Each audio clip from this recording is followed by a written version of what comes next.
Hello दोस्तों, मैं दीपक कुमार स्वागत करता हूं आप सभी का अपना यूट्यूब चैनल मैथलोक में। तो दोस्तों, हम आज आपके लिए लाया हूं मोस्ट 20 इंपॉर्टेंट प्रश्न। उसमें प्रथम प्रश्न है आप सभी के सामने, विटामिन बी की कमी से कौन सा रोग होता है? आंसर हो जाएगा बेरी बेरी। अगला प्रश्न है आप सभी के सामने, विटामिन सी की कमी से कौन सी बीमारी होती है? आंसर हो जाएगा स्कर्वी।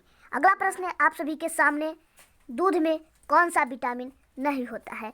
आंसर हो जाएगा विटामिन सी। दूध में विटामिन सी नहीं होता है। अगला प्रश्न है, विटामिन डी की कमी से कौन सा रोग होता है? आंसर हो जाएगा रिकेटस। विटामिन डी की कमी से रिकेटस रोग होता है। अगला प्रश्न है आप सभी के सामने, विटामिन ई की कमी से कौन सा रोग होता है? आंसर हो जाएगा बाजपन। विटामिन ई की कमी से कौन सा रोग होता है? आंसर हो जाएगा बाजपन। अगला प्रश्न है आप सभी के सामने, विटामिन सी का रासायनिक नाम क्या है? विटामिन सी का रासायनिक नाम क्या है? आंसर हो जाएगा एस्कॉर्बिक अम्ल। एस्कॉर्बिक अम्ल।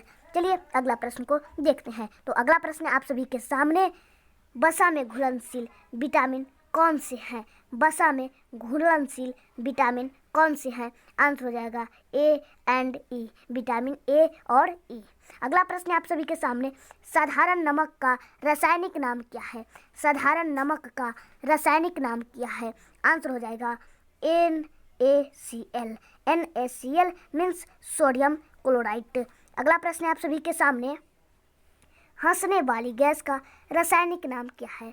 यानी कहने का मतलब है लाफिंग गैस का रासायनिक नाम क्या है? तो लाफिंग गैस का रासायनिक नाम है नाइट्रस ऑक्साइड। Nitrous oxide. और इसका सूत्र है N2O। N2O। अगला प्रश्न है आप सभी के सामने, धवन सोडा का रासायनिक नाम क्या है? धवन सोडा का रासायनिक नाम क्या है? आंसर हो जाएगा सोडियम कार्बोनेट। Sodium carbonate. चलिए अगला प्रश्न को देखते हैं। तो अगला प्रश्न है आप सभी के सामने, पीतल किन दो धातुओं का मिश्रण है? आंसर हो जाएगा तांबा और जास्ता। तांबा और जास्ता। अगला प्रश्न है आप सभी के सामने, कैल्सीफिलोर किस विटामिन का रासायनिक नाम है? आंसर हो जाएगा विटामिन डी। Vitamin D. चलिए अगला प्रश्न को देखते हैं। तो अगला प्रश्न है आप सभी के सामने, नेत्रदान में नेत्र के किस भाग का दान किया जाता है? आंसर हो जाएगा कॉर्निया। नेत्रदान में नेत्र के किस भाग का दान किया जाता है? आंसर हो जाएगा कॉर्निया। चलिए अगला प्रश्न को देखते हैं। तो अगला प्रश्न है आप सभी के सामने, किस विटामिन में कोबाल्ट होता है? किस विटामिन में कोबाल्ट होता है? आंसर हो जाएगा विटामिन B12। Vitamin B12। चलिए अगला प्रश्न को देखते हैं। तो अगला प्रश्न है आप सभी के सामने, कोशिका का पावर हाउस किसे कहा जाता है? कोशिका का पावर हाउस किसे कहा जाता है? आंसर हो जाएगा माइक्रोकॉन्ड्रिया। माइक्रोकॉन्ड्रिया। चलिए अगला प्रश्न को देखते हैं। तो अगला प्रश्न है, लाल रक्त कणिकाओं का निर्माण हमारे शरीर के किस भाग में होता है?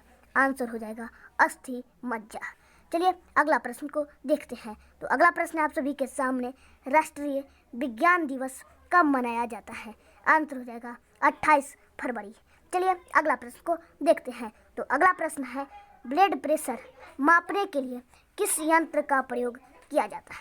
ब्लड प्रेशर मापने के लिए किस यंत्र का प्रयोग किया जाता है? आंसर हो जाएगा स्फाइग्नोमैनोमीटर। स्फाइग्नोमैनोमीटर। चलिए अगला प्रश्न को देखते हैं। तो अगला प्रश्न है आप सभी के सामने, तंजौर का बृहदेश्वर मंदिर किसने बनवाया था? तंजौर का बृहदेश्वर मंदिर किसने बनवाया था? आंसर हो जाएगा राजराजा प्रथम चोल ने। राजराजा प्रथम चोल ने। चलिए अगला प्रश्न एवं अंतिम प्रश्न को देखते हैं। तो अंतिम प्रश्न है आप सभी के सामने, मुगल सम्राट अकबर का जन्म कहाँ हुआ था? आंसर हो जाएगा अमरकोट के दुर्ग में। तो दोस्तों आज के लिए बस इतना ही, फिर मिलेंगे अगले वीडियो के साथ। तब तक के लिए धन्यवाद।